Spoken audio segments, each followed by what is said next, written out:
안녕하세요. 진리에 헌신하는 교회 잡다한 기독교 지식 TV입니다. 고대 이스라엘의 역사이자 하나님의 역사인 구약 성경에 대해 세부 설명 5번째 시작해 보겠습니다.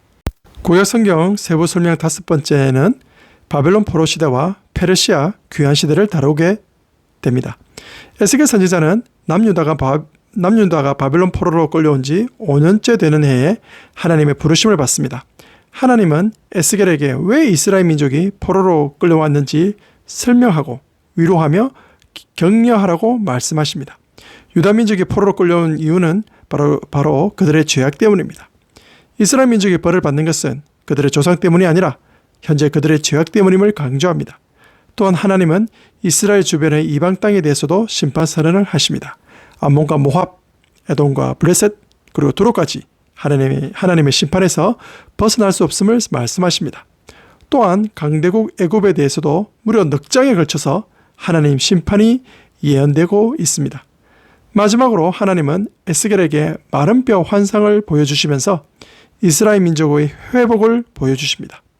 그리고 파괴된, 폐허로 된 예루살렘이 다시 화려하게 재건된 환상을 에스겔에게 보여주면서 포로 신세의 절망에 빠진 백성에게 구원의 회복을 외치게 합니다.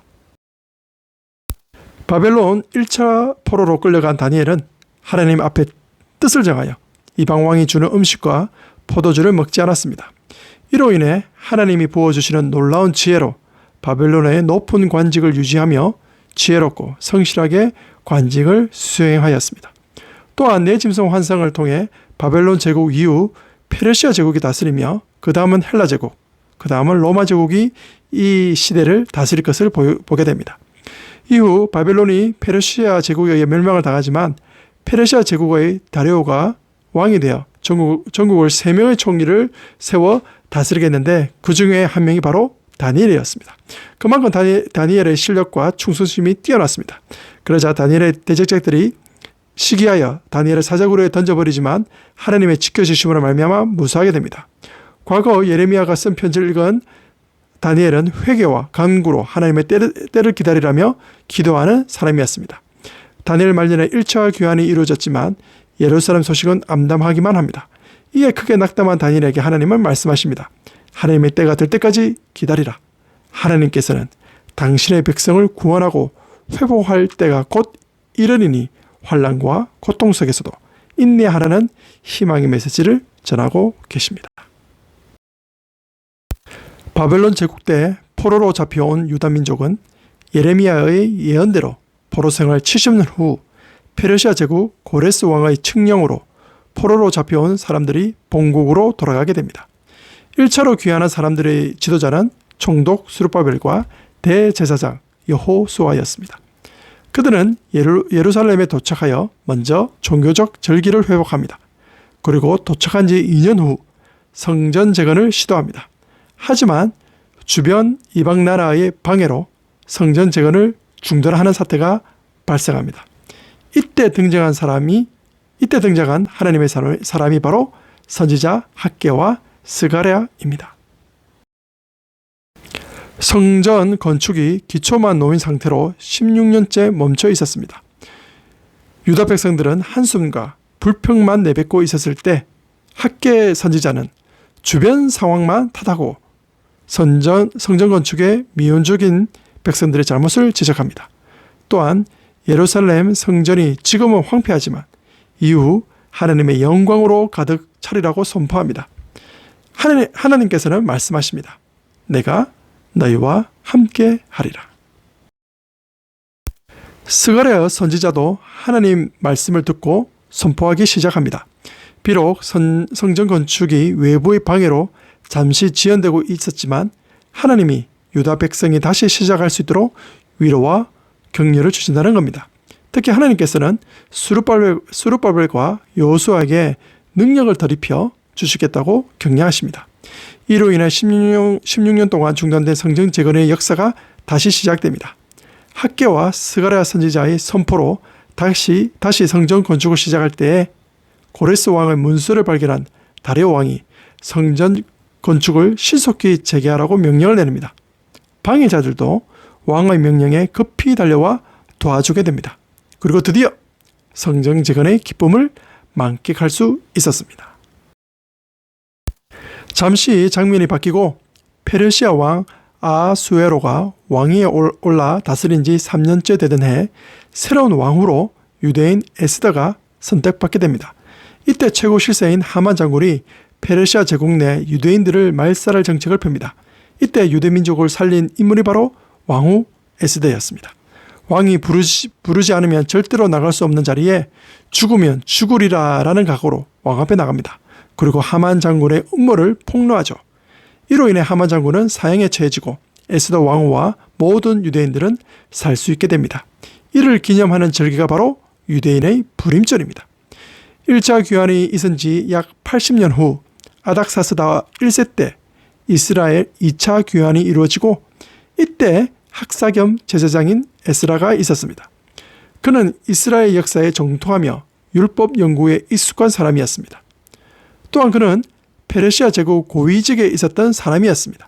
하지만 그가 귀환을 결심을 한 이유는 여호와의 율례와 규례를 이스라엘 민족에게 가르치기로 결심했기 때문입니다. 그리고 3차 귀환 때 온 느헤미야와 함께 성경 통독 집회를 개최합니다. 이것이 에스라의 아름다운 사역이었습니다. 느헤미야는 페르시아 제국 아닥사스다 왕의 술관원으로서 높은 지위에 있었던 사람이었습니다. 스룹바벨에 의해 1차 귀환이 이루어지고 에스라에 의해 2차 귀환이 이루어진 지 10년이 넘었을 때 느헤미야는 늘 조국의 소식이 궁금했습니다. 그러다 어느 날 예루살렘의 피폐한 상황과 동포들의 고난의 소식을 접하게 됩니다. 이때 느헤미야는 울면서 금식하고 기도를 합니다. 그리고 느헤미야 본인이 직접 예루살렘으로 가야겠다고 결심합니다. 그리고 아닥사스다 왕에게 구하고 본인이 직접 총독으로 부임받아 3차 귀환이 이루어집니다. 그리고 드디어 성벽 재건을 시작하게 됩니다. 하지만 외부적으로, 내부적으로 어려움이 발생하지만 느헤미야의 지혜로운 리더십으로 극복합니다. 드디어 예루살렘 성벽이 50일 만에 재건이 됩니다. 성벽 재건 낙성식으로 성경 통독 집회를 개최합니다. 일주일 동안 제사장 에스라는 율법책을 낭독하고 가르쳤고 백성들은 하나님의 뜻을 깨달으며 참회의 회개운동이 일어나게 됩니다.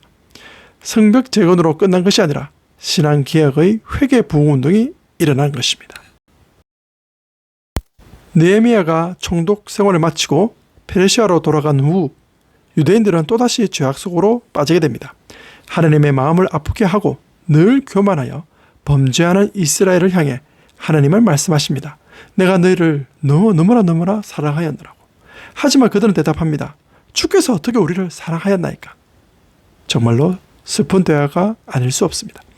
하나님께서는 제사장과 백성들의 범죄를 지적합니다. 제단에 더럽고 눈멀고 저런 것, 병든 것을 제물로 바치고 기계적인 예배, 우상숭배, 이방 여인과 결혼하여 젊었을 때 취한 아내를 버리는 이혼, 하나님 공의에 대한 의심, 하나님의 것인 11조와 헌물을 도둑질하는 것, 하나님을 경외하지 않고 대적하는 죄 등 그들의 죄악은 이루 말할 수 없을 정도였습니다. 그래서 드디어 하나님께서는 침묵을 하십니다. 그것도 400년 동안이나.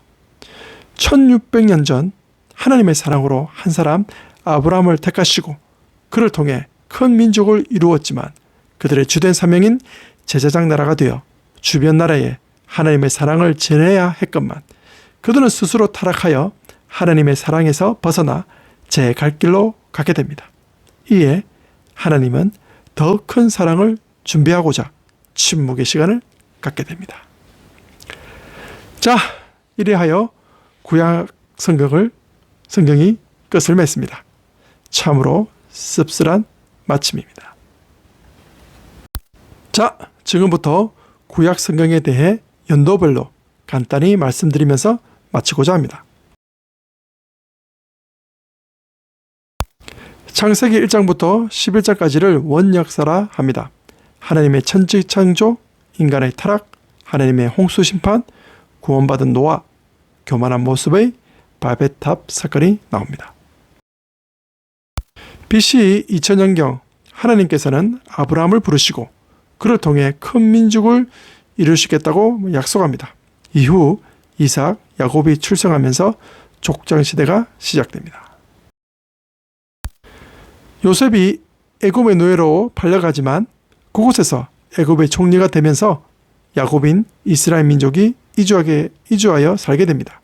이것이 창세기 50장까지의 이야기입니다. 요셉이 죽고 요셉을 알지 못하는 왕이 애굽 왕이 되면서 이스라엘 민족은 노예로 전락하게 되고 고통의 나날을 보냅니다. 이때 모세가 나타나 이스라엘 민족을 이끌고 애굽을 나와 하나님의 약속의 땅인 가나안으로 가게 됩니다. 이 여정 속에 담긴 이야기가 바로 출애굽기, 레위기, 민수기, 신명기입니다. 가나안에 도착한 이스라엘 민족은 여호수아와 함께 정복 전쟁을 하고 이후 350년 사사시대를 접하게 됩니다. 여호수아, 사사기, 룻기가 여기에 해당됩니다. 마지막 사사였던 사무엘은 인생의 참 왕이신 하나님을 거부하는 이스라엘 백성의 요구에 따라 왕을 세웁니다. 사울, 다윗, 솔로몬. 120년 이 기간을 통일왕국시대라 부르며 사무엘 상하, 열왕기상 11장까지가 해당됩니다. 그리고 솔로몬이 쓴 잠언, 아가, 전도서, 그리고 대부분 다윗이 쓴 시편, 그리고 족장시대 이야기지만 시가서에 포함된 욥기 등이 있습니다. 열왕기하 12장부터는 분열왕국 시대가 시작됩니다.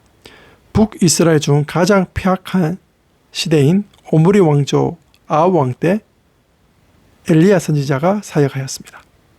이때 활동했던 선지자가 아모스, 호세아, 요나, 이사야, 미가가 있습니다.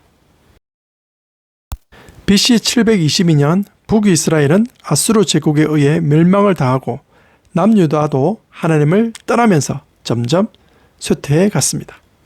이때 활동한 선지자가 스바냐, 하박국, 나훔, 요엘, 예레미야, 오바다가 있습니다. 역대상하는 열왕기상하와 연대가 동일하지만 주로 남유다 역사를 다루고 있습니다. 바벨론 제국의 침공으로 다니엘을 포함하여 1차 포로 시대가 열립니다. 그리고 7년 후에 에스겔을 포함하여 1만여 명이 2차 포로로 잡혀갑니다. 그리고 BC 586년 예루살렘이 함락되고 폐허가 되어 3차 포로로 잡혀가게 됩니다. 이때의 이야기가 에스겔서, 다니엘서에 나타납니다. 하지만 1차 포로 이후 70년 만에 페르시아 제국 고레스 왕 칙령에 의해 수룹바벨을 포함하여 1차 귀환이 BC 538년도에 시작됩니다. 무너진 솔로몬 성전이 다시 제2성전으로 완공되고 에스라를 포함하여 2차 귀환이 이루어집니다. 그리고 느헤미야를 포함한 3차 귀환 후 성벽 재건이 완료됩니다. 하지만 죄악에 빠져있는 이스라엘 민족에 대한 하나님의 침묵이 시작됩니다. 에스라, 학개, 스가랴, 에스더, 느헤미야, 말라기가 여기에 해당됩니다. 자, 여기까지가 구약성경의 요약입니다. 그동안 3번에 걸쳐 구약성경을 간단히 설명해 드렸습니다. 다음에는 무엇으로 찾아뵐지 기대해 주세요. 그럼 안녕.